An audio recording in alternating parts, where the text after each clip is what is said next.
Hello everyone, it's Chaplain April, and I am here winging it today. It's my birthday today. I'm 51, and I took the day off from work because I was going to be able to have my kids with me, and we all went out to lunch today. And so it was just the three of us. It was really sweet, and we just talked and had a good time and had queso. You know, I love Mexican food. I also love Italian food. I mean, I love all kinds of different foods, but I really do like Mexican food a lot. And so that's where we went, and the boys really wanted to, do that with me and be with me. And then we went to Starbucks, and of course, had to get that too. But I love doing video on my birthday because it's one of my favorite things really to do. And I know it's so weird. Why do I like doing this so much? I think it's because I feel like it's something that I'm giving back to God, that I can do for Him. Of course, my job is for Him. I mean, I'm only there really to do God's will. That's really the main thing on my mind. It's a lot to work full time, and so it's like, okay, Lord, I'm doing this for you. There's really no other reason. And my kids, of course, and my family, but mainly it's because God, that's where God wants me to be. And so this is another thing that I can do where I'm giving back, where I feel like it's really something that I can give to God, and He can put it out there and it can speak to someone. And so I think it's just really important.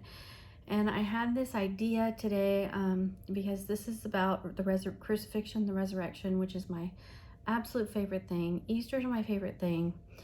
And my birthday always is sometime around Easter. And that's a really, really cool thing. Easter's my favorite because it's the most amazing miracle, the most amazing thing that Jesus did for us was the crucifixion and the resurrection.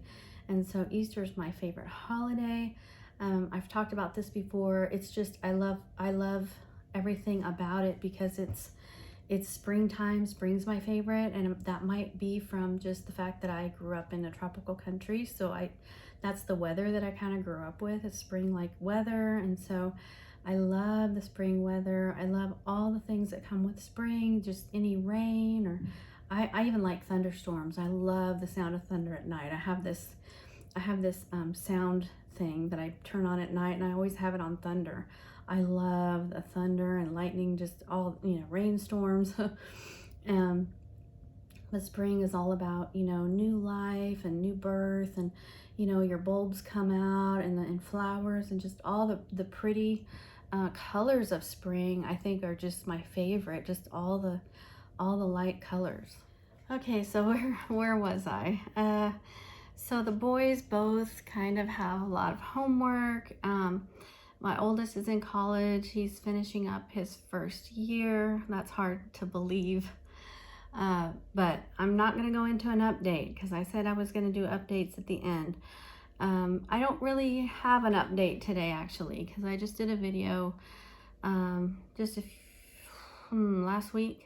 So there's really not much of an update, but I do want to say thank you to all of those who have congratulated me and been happy for me about getting into the doctoral program.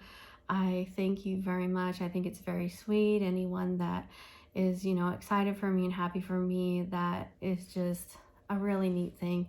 I do that too. I get excited for other people, when things like that happen to them. So it just feels like so nice that people are happy for me this time. It's like this amazing thing. And so I thank all of those that even people that don't know me, or that just know of me or watch my videos or whatever. And I had someone comment on my video the other day, and just a lot of people saying congratulations, and so I appreciate that very, very much. Just want to thank you for that.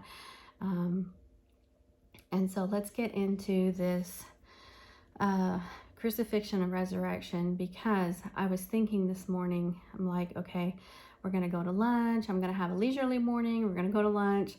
You know, sometimes I just like to do nothing. And I know some people don't like that, you know, but I am a type B person. I am not type A.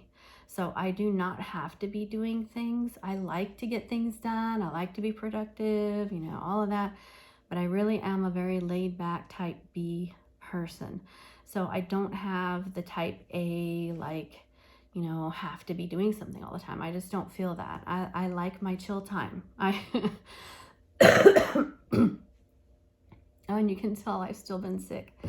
But I like my chill time. I protect it. So in the evenings when I get home, I might do one or two things, but mostly I'm just watching my shows. That's just what I like to do. That's my thing.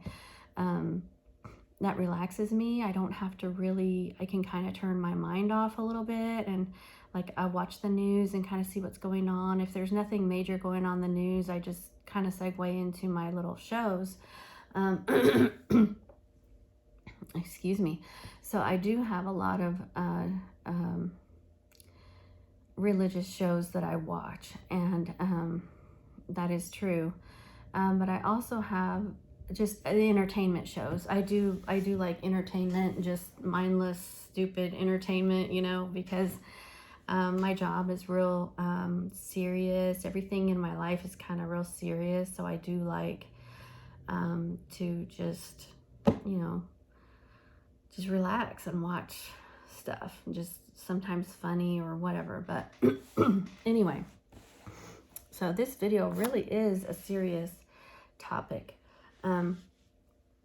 I did not prepare, which is rare for me because I normally will prepare for something like this, but I'm calling my studying with my mentor the preparation for this, because we studied it one night for a couple of hours. And not that I don't already know about this, but it's good to study because there's always something else to learn.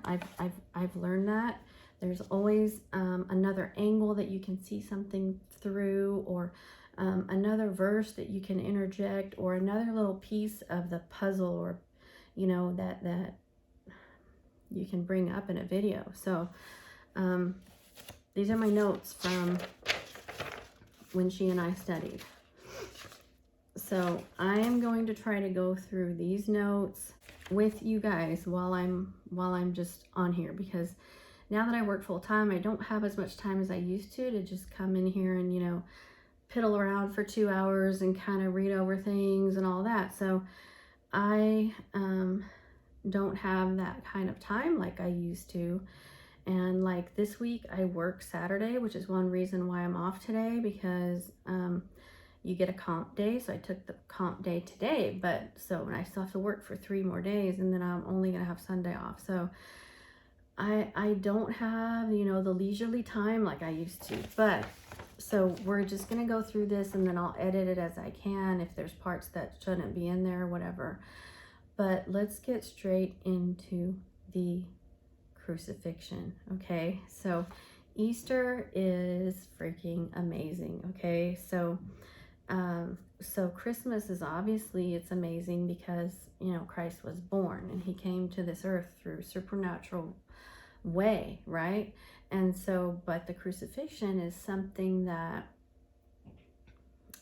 well, I would say his birth was something no one can replicate either, but the crucifixion was an outward like showing of the exact thing that Christ did to redeem us, an intentional act that he did that, you know, he didn't have to do. I mean, he could have left us unredeemed, you know.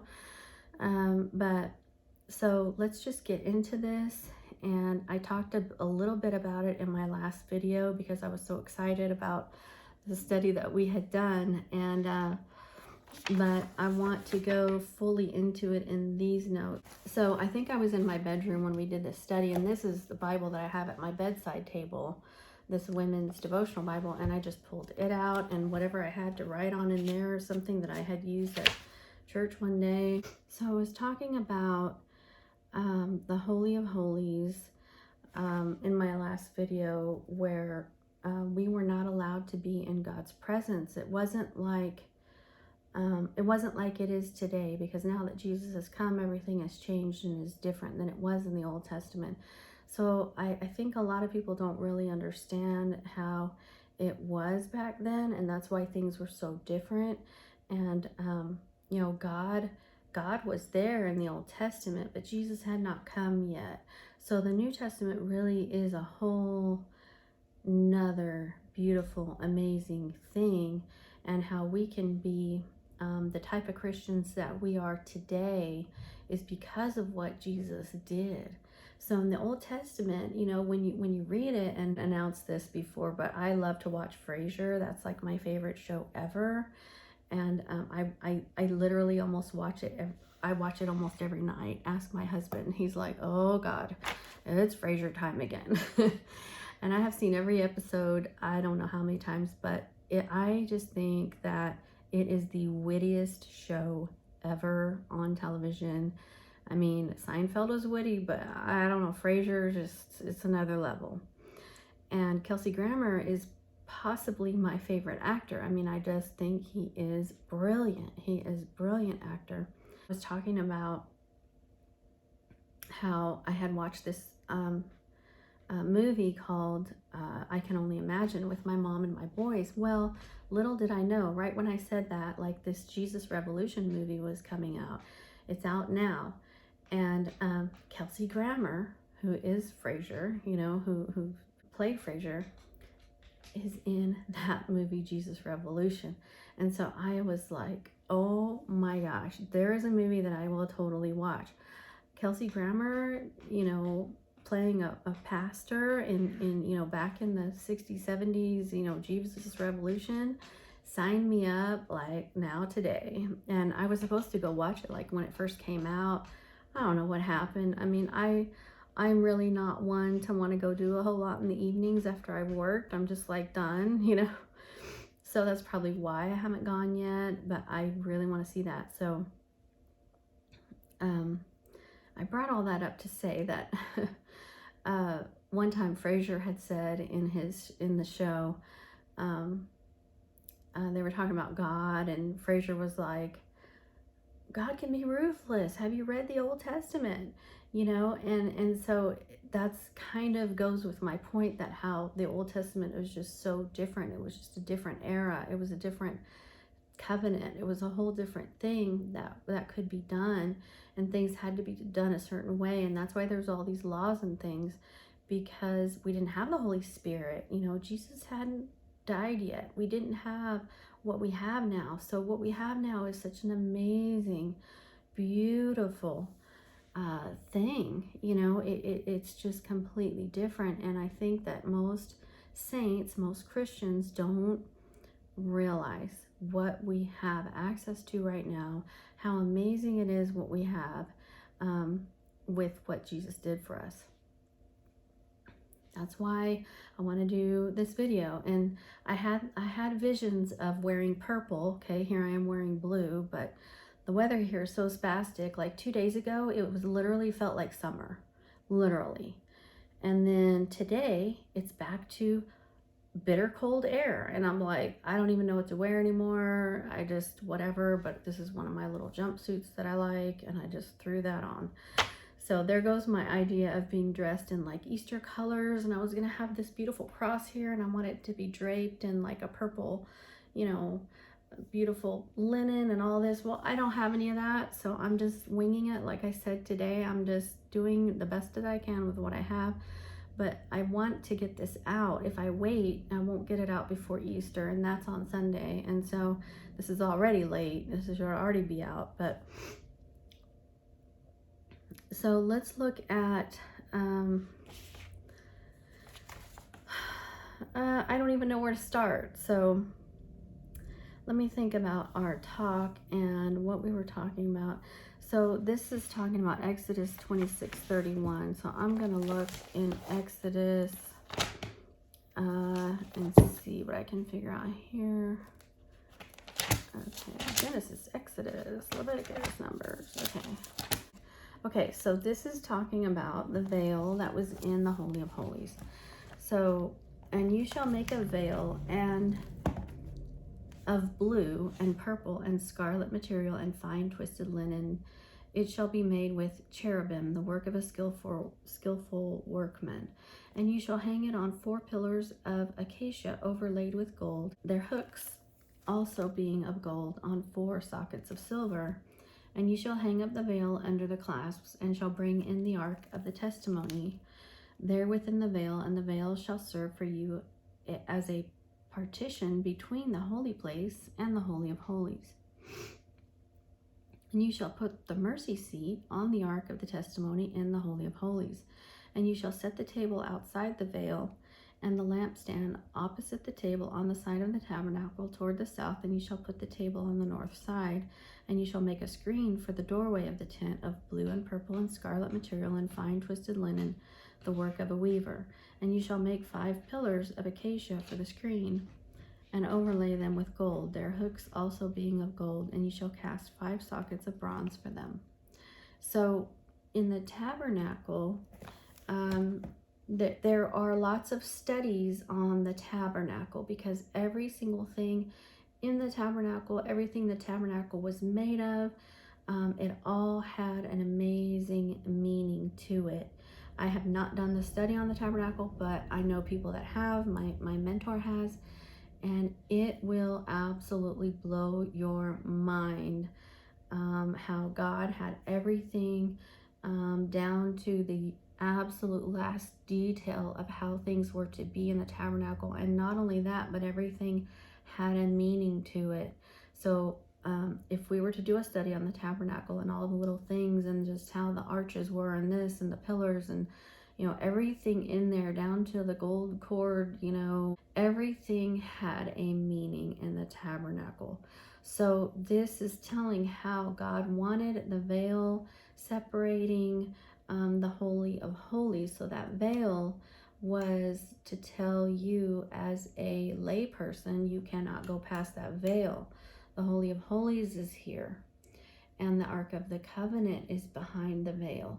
So the Ark of the Covenant, in here they're calling it the Ark of the Testimony, but it's the Ark of the Covenant. So let's look that up real quick, because that is a huge thing. The Ark of the Covenant was a chest that contained the tablets of the law of Moses, or the 10 commandments. The 10 commandments were in the Ark of the Covenant. The Israelites carried the Ark of the Covenant with them wherever they went.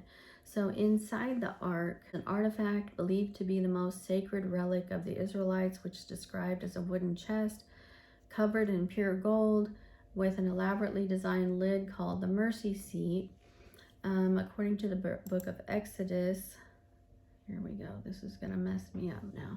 The ark contained the 2 stone tablets of the 10 commandments, and it had Aaron's rod and a pot of manna. So the manna was what God had sent from heaven to them when they were in the wilderness and they had no food. God literally sent manna from heaven. So this is one of the reasons why I believe that God is all powerful and all that, and can do anything, because and the Bible tells us he literally sent manna from heaven. Like who can do that? No one can do that but God. And he did it. And so they had food to eat. So God can really create. He can really do anything. And here in the Bible it tells us that. So that pot of manna was in the Ark of the Covenant as a sign of, look what I did for you. Look how I provide for you, no matter what. If you don't have anything and you need help, I can literally create it out of nothing and send it out of the sky. That's what God's telling us with that. And then Aaron's rod, I really didn't know a whole lot about Aaron's rod until we did this study. Okay, so the jar of manna. In John 6, Jesus is the manna and the bread of life. So that's another thing that it represents. Jesus is the bread of life. And in the Asian countries, they will say Jesus is the rice of life.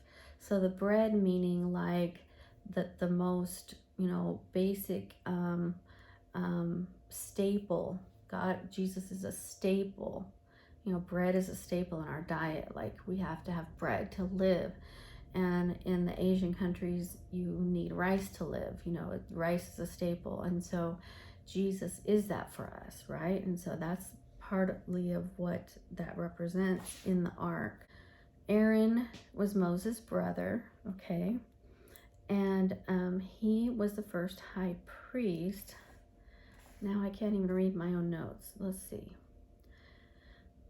So Aaron was appointed and anointed by God. So the rod was a branch off of an olive tree. And then Aaron's rod budded. So in number 17, it says, the Lord spoke to Moses, saying, speak to the children of Israel and get from them a rod from each father's house. All their leaders according to their father's houses, 12 rods. Write each man's name on his rod, and you shall write Aaron's name on the rod of Levi, for there shall be one rod for the head of each father's house. Then you shall place them in the tabernacle of meeting before the testimony, the ark, where I meet with you. So that's where God meets with them, and it's behind the veil. And it shall be that the rod of the man whom I choose will blossom. Thus I will rid myself of the complaints of the children of Israel which they make against you. So God was choosing a high priest. So whoever's rod budded, that was going to be the high priest. So Moses spoke to the children of Israel. Each of their leaders gave them a rod apiece for each leader, according to the father's houses, 12 rods. And the rod of Aaron was among their rods. And Moses placed the rods before the Lord in the tabernacle of witness. Now it came to pass on the next day that Moses went into the tabernacle of witness, and behold, the rod of Aaron of the house of Levi had sprouted and put forth buds, had produced blossoms and yielded ripe almonds. So overnight, this rod that Aaron had just sprouted and bud, and it had almonds on it. Like, this is what God can do, right? Yielded ripe almonds. Then Moses brought out all the rods from before the Lord to all the children of Israel, and they looked, and each man took his rod. And the Lord said to Moses, bring Aaron's rod back before the testimony to be kept as a sign against the rebels, that you may put their complaints away from me, lest they die. Thus did Moses, just as the Lord had commanded him, so he did. So the children of Israel spoke to Moses, saying, so this is all about, because the children of Israel would complain a lot, you know. That's a whole nother story that we don't want to really talk about here, because it's going to kind of mess this video up. But like, complaining is really, it's really a sin. I mean, we shouldn't complain, you know. God, we should be thankful for everything that God does for us. And you know, and I that's one of my little downfalls, is I do complain sometimes about things, or I want things to be different, or you know, wasn't the way I thought it was supposed to be, or all that. But we don't want to be like the Israelites, who God was providing manna for them, he delivered them, he parted the Red Sea, he did all these things for them, and then it just wasn't enough. It just wasn't good enough, you know. And it's like, well, we didn't like the manna, we wanted meat, you know, we wanted this, and that's kind of how we are, you know. It's like, well, God, I wanted you to provide, but I wanted it to be the exact way that I thought it was going to be. That's not how we should be. And so the complaining is what started all of this. And you know, why God, you know, he needed this high priest. So Jude 1:24, saying, now to him who is able to keep you from stumbling and to present you blameless before the presence of his glory with great joy, emphasizes the truth that believers are on the winning side. God has the power to keep us upright, and at the end of the race, present us without fault of his glorious self. All right, so we'll put that aside, because I'm not sure there. But so the veil, you know, in the tabernacle signifies that the Holy of Holies is behind there.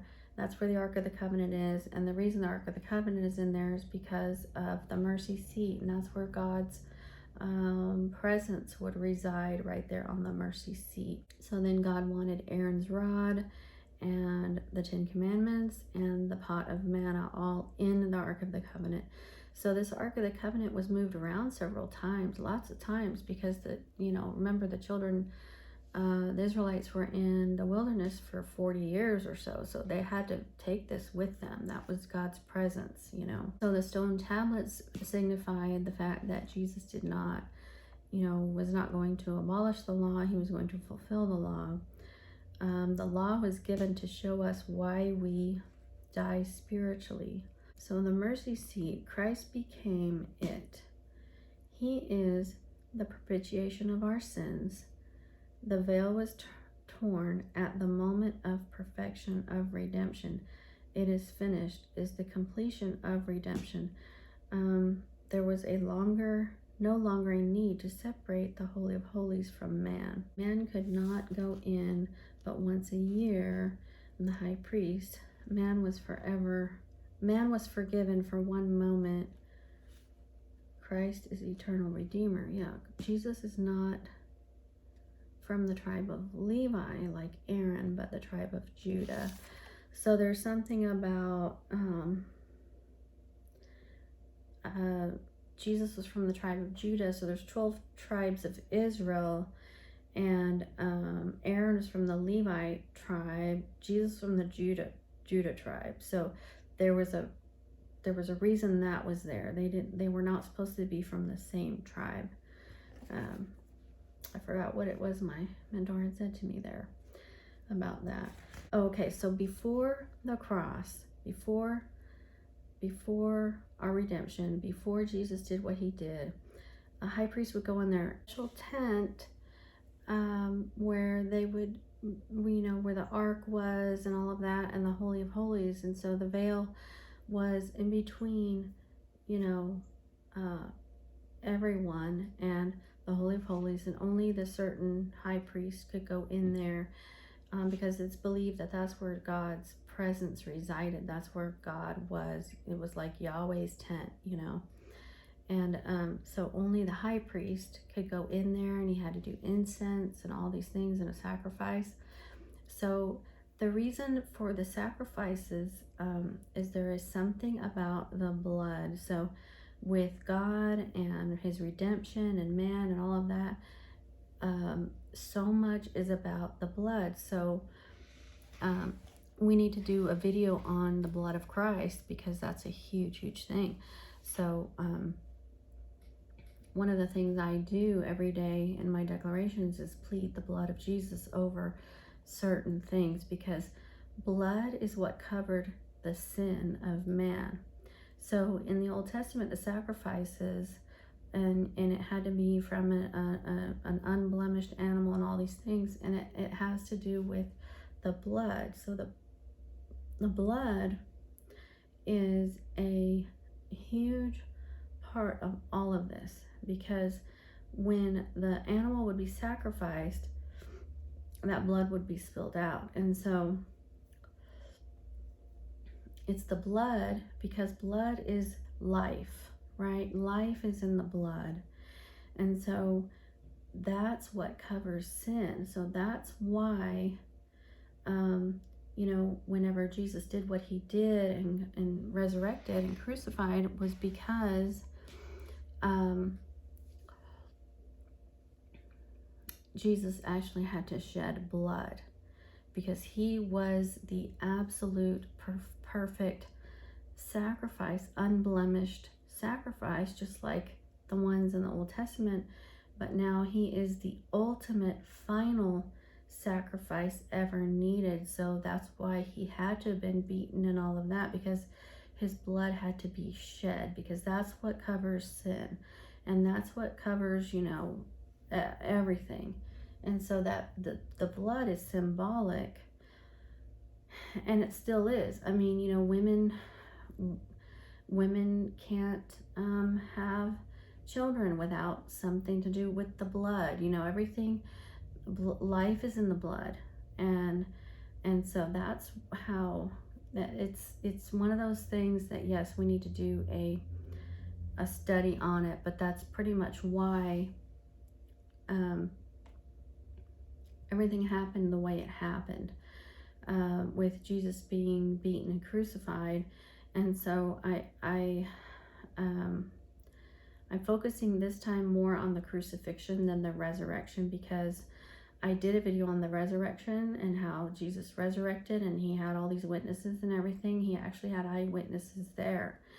And but the crucifixion, you know, it was symbolic. So when Jesus went to the cross, and I'm going to find the scripture here where it talks about exactly what happened when Jesus was crucified. So the crucifixion is recorded in all four Gospels, Matthew, Mark, Luke, and John. And, you know, a lot of people will say, well, that's those are contradictory. They are not contradictory. They are very much complementary. And the way that I look at that is, you know, there were many people present, and each person has a different perspective. It's kind of like if I were to throw a dinner party here at my house, and there were 10 people, let's say, and I said, listen, while we're doing this dinner party, I want you to take note of everything that's happening, because the next day I want you to write it down and write me a letter and tell me exactly what happened that night. I would get 10 different letters with 10 different perspectives, because each person is sitting in a different chair. Each person is viewing it from a little bit different view. Each person is talking to a little bit different people that night, or hearing, you know, pieces of things, or, you know, not each thing can be exactly correct. So that is not a contradiction. It is a different perspective. And so I would get 10 different letters of what happened that night, but they're all correct. That's what happened that night, but they're just different views, different perspectives. And this is exactly what we have in Matthew, Mark, Luke, and John in the Gospels. They are four different people, okay? Matthew's perspective, Mark's, Luke's, and John's, they were all there. So, you know, it is what it is. It is not contradictory. So let's look at, oh, I'm already here, Matthew 27, 1 through 54. So I was watching Rabbi Jonathan Bernis the other day, and he was just saying that, you know, Christ had to be crucified no matter what, you know, it had to happen. It was a fulfillment of, you know, this whole redemption plan that God had. So it had to happen, right? So when you read about it in Matthew, you read about the plot against Jesus, and then, you know, he goes into the Garden of Gethsemane, and he sweats blood, and he's, you know, really feeling the pressure of all of this. I mean, you can only imagine. And I remember being in Jerusalem, in Old Jerusalem, and looking out and seeing the Garden of Gethsemane. We didn't actually get to go down there.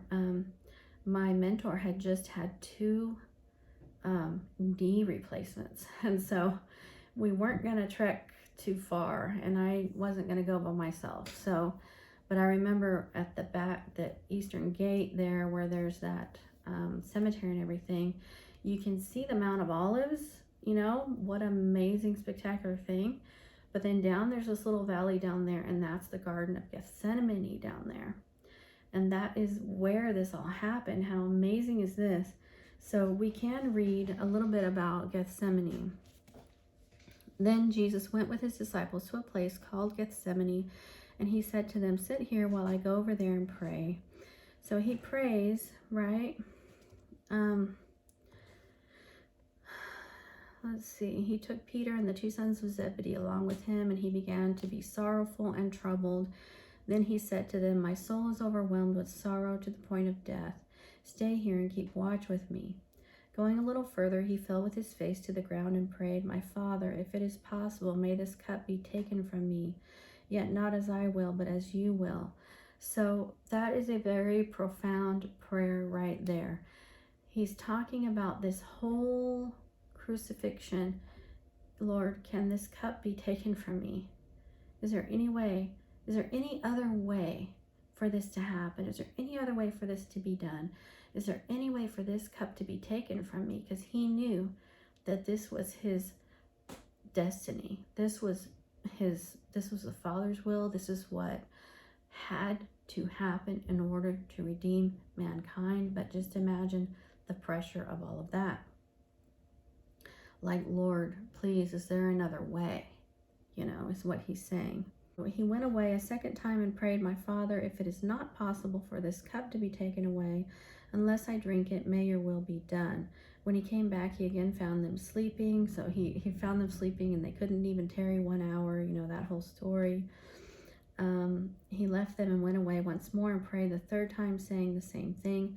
Then he returned to the disciples and said to them, are you still sleeping and resting? Look, the hour is near, and the Son of Man is betrayed into the hands of sinners. Rise, let us go. Here comes my betrayer. So, Jesus was betrayed by Judas and all that, and he gets arrested, and this all kind of had to happen this way. Then he goes before the Sanhedrin, and then Judas hangs himself because of the betrayal, and then Jesus goes before Pontius Pilate.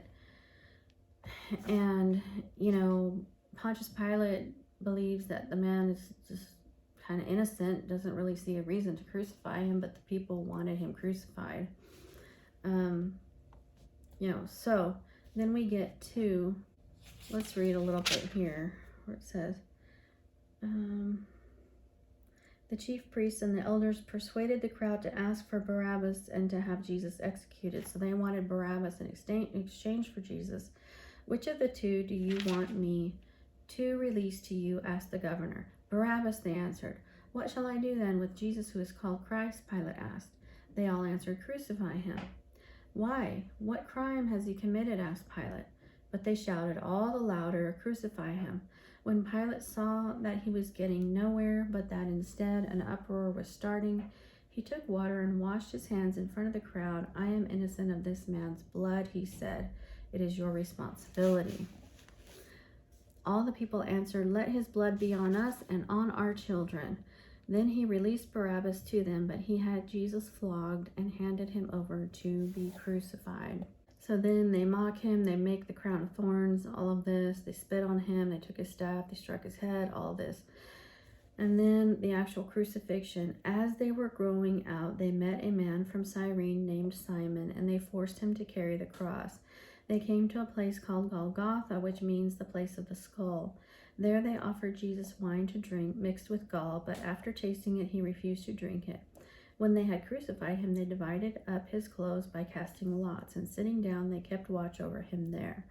Above his head, they placed the written charge against him. This is Jesus, King of the Jews. 2 robbers were crucified with him, one on his right, one on his left. Those who passed by hurled insults at him, shaking their heads and saying, you who are going to destroy the temple and build it in 3 days, save yourself. Come down from the cross if you are the Son of God. In the same way, the chief priests, the teachers of the law, and the elders mocked him. He saved others, they said, but he can't save himself. He's the King of Israel. Let him come down now from the cross, and we will believe him. He trusts in God. Let God rescue him now if he wants him, for he said, I am the Son of God.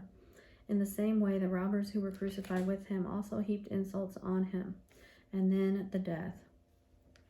From the 6th hour until the 9th hour, darkness came over all the land. About the 9th hour, Jesus cried out in a loud voice, Eli, Eli, lama sabachthani. And here it says, Eloi, Eloi, lama sabachthani, which means, my God, why have you forsaken me? When some of those standing there heard this, they said, he's calling Elijah. Immediately, one of them ran and got a sponge. He filled it with wine vinegar, put it on a stick, and offered it to Jesus to drink. The rest said, now leave him alone. Let's see if Elijah comes to save him. But he wasn't calling Elijah. He was calling his Father God. He was saying, Father God. And when Jesus had cried out again in a loud voice, he gave up his spirit. At that moment, the curtain of the temple was torn in two from top to bottom. The earth shook and the rocks split. The tombs broke open, and the bodies of many holy people who had died were raised to life. They came out of the tombs, and after Jesus' resurrection, they went into the holy city and appeared to many people. When the centurion and those with him who were guarding Jesus saw the earthquake and all that had happened, they were terrified and exclaimed, "Surely he was the Son of God." So just imagine, okay,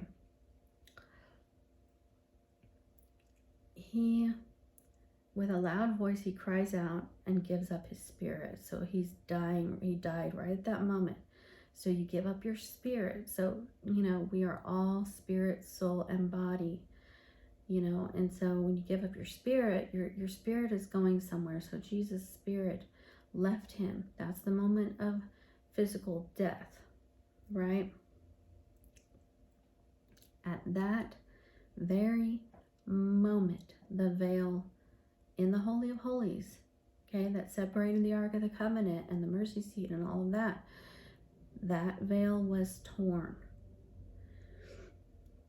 in two from top to bottom. The earth shook and the rocks split. So there was a huge earthquake. So this is a symbol of, yes, I am the Son of God who I said I was. I am he.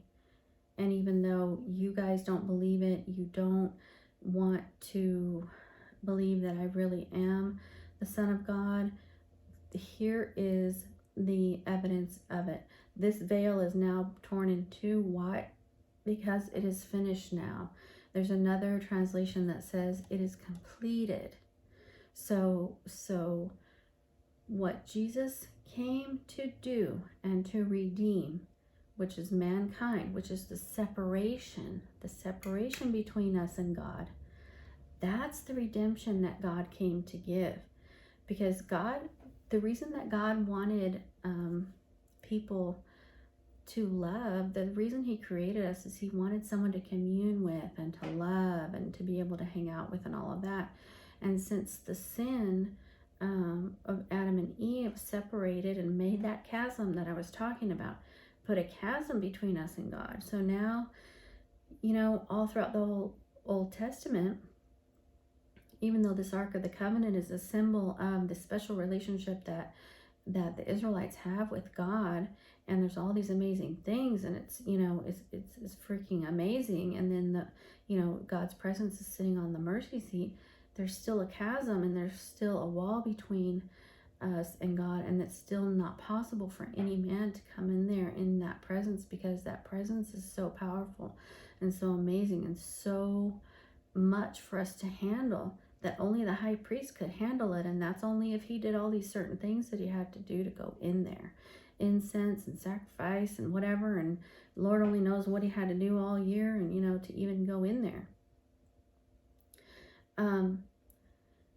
Behind the veil, and that was a huge privilege. And so now the symbol of what Christ did, the veil is being torn in a supernatural way. Did someone just go up there and tear it? No. Maybe the angels tore it. I don't know. But it was a supernaturally torn, just rent in two from top to bottom. Like, it is finished. It is completed. So the law of Moses, he did not abolish the law, but he completed and fulfilled the law. So that is what that tetelestai, it is finished, means. And the reason Jesus said, Eli, Eli, lama sabachthani, like, why have you forsaken me? Because, and some people interpret this to mean that God turned his back on Jesus at that very moment when he died. I do not believe that. I don't think God turns his back on anyone, especially Jesus, but he was grieved. He just couldn't look at him at that moment because of all of the harsh sins and everything that he had taken on. He took on all the horrible things, all the infirmities and the sicknesses and the diseases and the sins and all of the bad things. He took that on in that moment right before he died, which is why he felt forsaken But God did not forsake him. He did not want to see his son in that state. It pained him to see him in that state. I remember I had to take my son for some testing one time, and we had to hold him down, and he was screaming and all this, and it's just like, oh my God, I don't want to, I want to look away. Like, I can't. It's not like I'm forsaking my child, but it's so painful for me to see this. And that's what I liken it to, what God felt like in that very moment. Imagine his precious, firstborn son is taking on all of the horrible things of the world. So yeah, that was painful for him. But at that very moment, so Jesus, feels that responsibility, and he did take it all on, even though he asked for God to remove that cup from him. He knew that cup was not going to be removed. It was not possible for it to be removed. This is the only way for this redemption to happen. So he went ahead and did it, and then gives up his spirit and dies. And the way that my mentor explained it to me, it was nature's response to the supernatural. So that's why the earthquake happened. And I've also heard that there was like lightning and thunder at that very moment. This was a huge, supernatural, powerful, amazing, powerful event that happened in the supernatural realm. But then also nature even felt it. So the earth shook. There's just all this happened. It's like, boom, it happened. And it was very, very noticeable, very powerful. Just an amazing, the most amazing, powerful miracle. So it's like, boom, it's all completed now. All of this that we've waited for through the Old Testament, all of this where people are separated from God, this whole chasm has now been bridged. So there's no chasm now between us and God. That veil is rent in two. That veil is no longer needed. It's no longer necessary. Now, not just the high priest, but any person that confesses and professes the belief in Jesus Christ himself can go to the Father and commune with the Father. This is the redemption of man. This is the redemption of what Adam and Eve did. It's about the chasm that they created between them and God.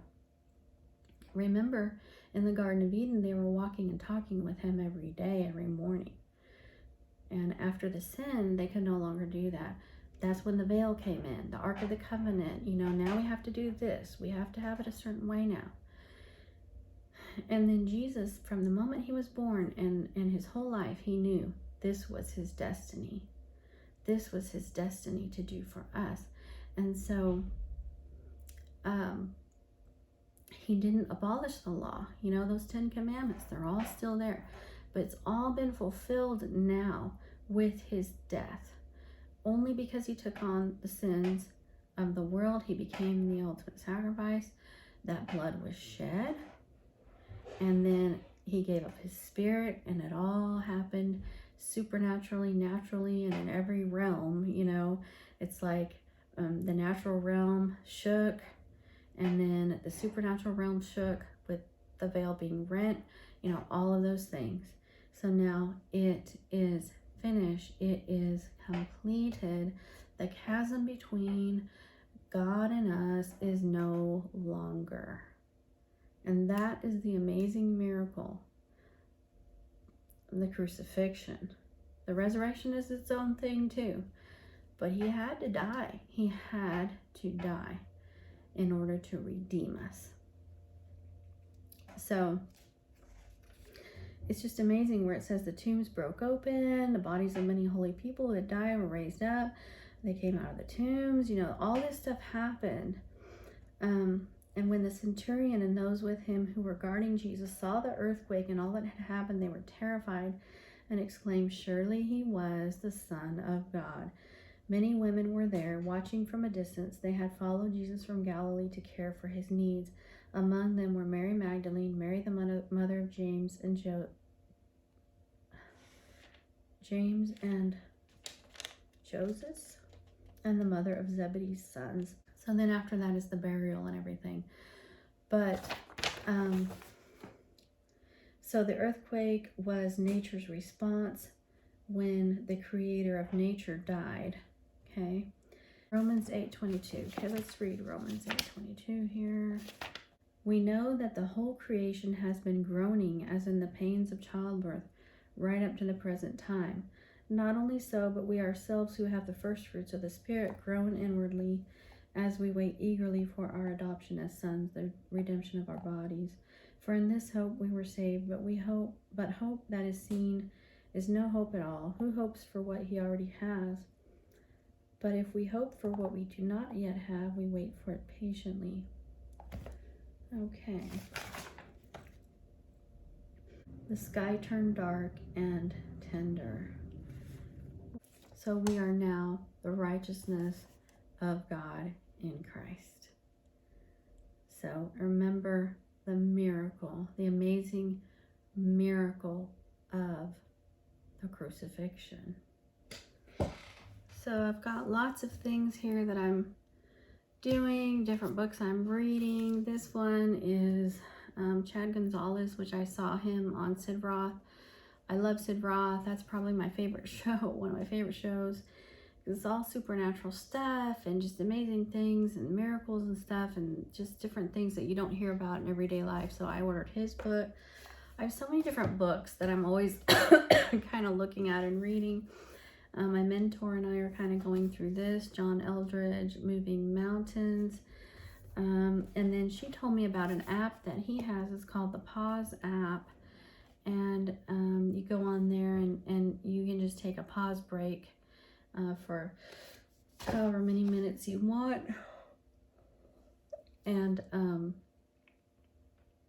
that helps a lot of people.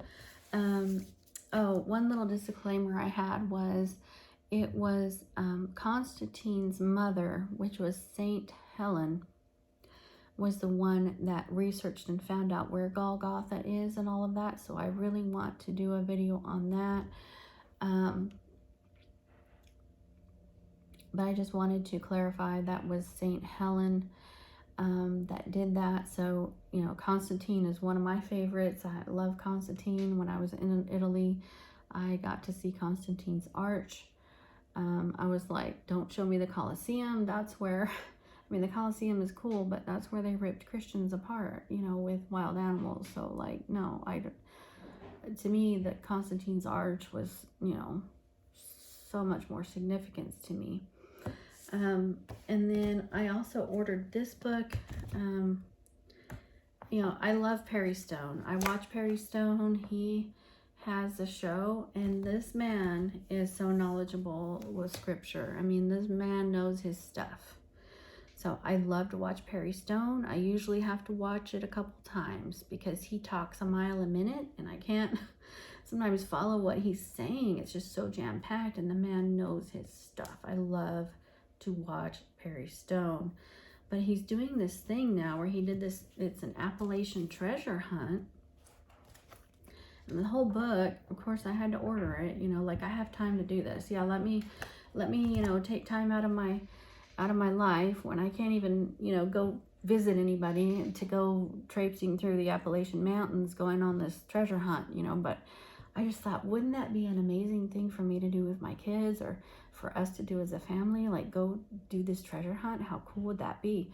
So there's like $500,000 in prizes that he has hidden somewhere. I think it's the key. You look for the key and then the treasure's somewhere else. So he has the key hidden somewhere in the Appalachian Mountains. So I've got this book. My kids don't even know about it. They're probably going to be like, I don't know how we can do that, Mom, because we can't do other things. I don't know how we're going to do that. But so I found Interior Castle, St. Teresa of Avila. I was talking about this in my other video. And then I also had another book of hers. This is Collective Works, Volume 1. So imagine how much she wrote. This is a lot. But I already had these, you know, because I love St. Teresa. She's amazing. But Interior Castle is a masterpiece of spiritual literature. It's a 16th century work inspired by mystical vision that came upon the Reverend St. Teresa of Avila, one of the most gifted and beloved religious figures in history. St. Teresa's vision was a luminous crystal castle composed of 7 chambers or mansions, each representing a different stage in the development of the soul. That's what I remembered from reading this. I was trying to explain it, but I couldn't remember. But yeah, there's like these different chambers in your soul, and this whole thing. This book is just, it's amazing. So, so each mansion and stage is a different stage of your development of the soul. In her most important and widely read book, St. Teresa describes how upon entering the castle through prayer and meditation, the human spirit experiences humility, detachment, suffering, and ultimately self-knowledge as it roams from room to room. As the soul progresses further toward the center of the castle, it comes closer to achieving ineffable and perfect peace, and finally a divine communion with God. A set of rare and beautiful teachings for people of all faiths, desirous of divine guidance, this meticulous modern translation breathes contemporary life into a religious classic. So this is an amazing book. I mean, it's just like the progression of the soul through prayer and closer and closer and closer and getting deeper and closer with God. So those are a few of the books that I'm, into right now. There's actually a book that I was needing to find. It's one that I showed not too long ago, and I don't even know where I put it, because I have so many things at work that I kind of look at and read there, and then I have other things here, and then I don't know. Sometimes I'm like, it's a lot, and I don't know what I'm doing when. But anyway, so I did get the croup for the 3rd time last week. I had to take off work. This whole thing started again. I was so upset over it. I'm like, I finally have this job that I love, and I can't even be here because I'm just so sick, and I am just coughing, and you can't be visiting patients and coughing all over them and wheezing and all this, it's just not gonna work. These people are already in the ICU and they don't need you coughing on them, it's like, this is not working. I was so upset. I did not go back to the same urgent care. I'm like, I've got to get a second opinion. So I talked to my doctor. She's like, well, maybe it just never really went away the second time you had it. And so here we go again with the steroids and this, and next thing I know, I have like 2 inhalers. I've never had an inhaler, but it's like, what am I getting? Asthma? Like, I don't know what's going on. I have 2 nasal sprays. I've got this. I've got cough syrup. I mean, I'm on like 8 meds. It's just like, and I'm still coughing. And this is the week after I'm supposedly back to work and healed. So it's just been crazy with this croup. It's the scientific name for it is some kind of bronchial, I don't know, this long thing. So it's a form of bronchitis, but I just don't know why I can't get over it. So my primary care is I asked her to send me to an allergy specialist, because in my opinion, this all starts with allergies, and there's something, and it's not every year, but once in a while, I will get deathly allergic to something in the air, and it's like I can't even breathe, and I don't know what that is, and I need to know what that is. So hopefully when I go to the allergy specialist, I will get some ideas as to how to prevent this from happening again. And so that's the update on that. In June, I'm going to do my 2 classes. I have told them that I would prefer to go to Dallas, just because I asked my mentor, and she's like, just do what's best for you. And I'm like, I need to be able to just drive there real quick and drive back if I need to, or, what if they let us out early on a Friday and I can just drive home? So I'm going to do Dallas, which is the beginning of June. It's the first 2 weeks of June. And then hopefully that is when our department will have a new manager, and we'll have more, you know, work will be different because I'll have a manager that I can really kind of, you know, work things out with, because I still want to be able to go on vacation even though I'm taking these 2 classes. I want to be able to go on vacation also, because being sick and taking classes not the same as a vacation, right? So I don't know if I'll have enough PTO. Right now I have none because I've been so sick. But maybe later on in the year after I take those classes, I can still do a vacation somewhere with my kids. So, and I have also asked my friend Leo to come back sometime this summer, and he's going to try, and if he does, I'll get him on the vlog. I still have a video, I still have so many videos I haven't done anything with or made into a video or posted yet, because it just takes so long and I just haven't gotten it done. But I am working on other videos that I'm going to post, and one of those is when Leo and I went on our little trip. We went to St. Louis and visited my sister and all that kind of stuff. So I am working on other videos, just getting them out there. Some of them not so deep and serious, just, you know, personal, you know, fun stuff. So just to have something a little bit more light out there. But anyway, you guys remember the miracle of the crucifixion, the meaning of it, the spiritual meaning of it, and think about that on Easter. So you guys take care, and I'll see you in the next video. Birthday cupcake. Oh my gosh, look at this. Gigi's, thank you. No, it's okay. So my sister called and said that she had sent me a gift, and it was outside on the porch. I didn't even know it was delivered. What you doing, baby? Look at you. You think that's for you? What happened to your collar? So she had this little box of stuff sent for me. This little cup, not a day over fabulous. I think these are socks, I'm not sure. And then it had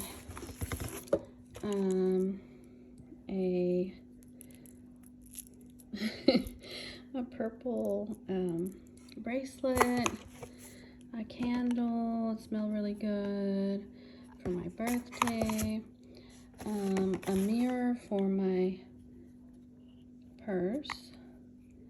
What are you doing, huh? Little mirror that says something on there, happy birthday. And then this is a trinket dish. Look how cute.